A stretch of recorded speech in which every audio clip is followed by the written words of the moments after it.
அடுத்த வேர்ஸ் பாருங்க. நம்ம ஹரக்கத் சொல்லி சொல்ல போறோம். சரியா? நல்ல நிதானமா படிங்க. قاف ألف زبر قا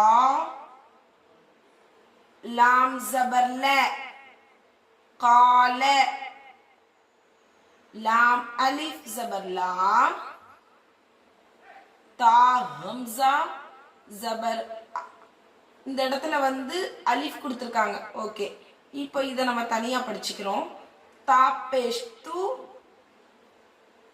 ஹம்சா அலிஃப் ஜபர் ஆ து ஆ. खा वाल जेर खिद नून या जेर नी खिदनी बा जेर बी मीम अलिफ जबर मा बिमा. அடுத்து பாருங்க. நூன் ஜபர் ந सीन या जेर सी नसी तपेश्तु नसीतु वाव जबर व लाम अलिफ जबर ला वला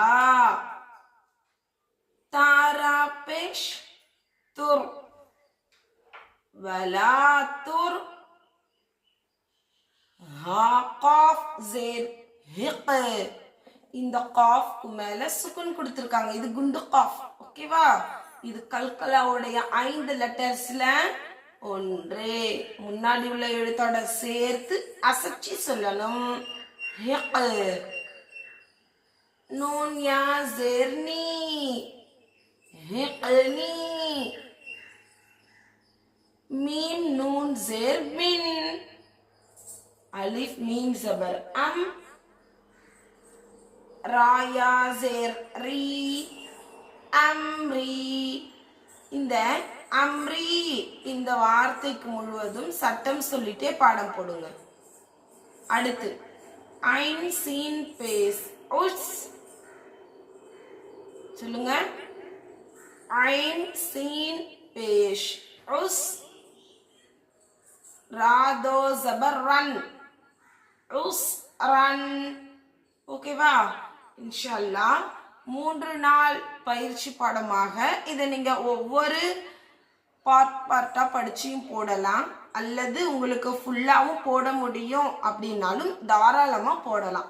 ஓகேவா? இன்ஷா அல்லாஹ் உங்களால முடிஞ்சதை போடுங்க. ஆனா பாடம் போடாம இருக்கக்கூடாது. ஓகேவா? இன்ஷா அல்லாஹ். அஸ்ஸலாமு அலைக்கும் வரஹ்மத்துல்லாஹி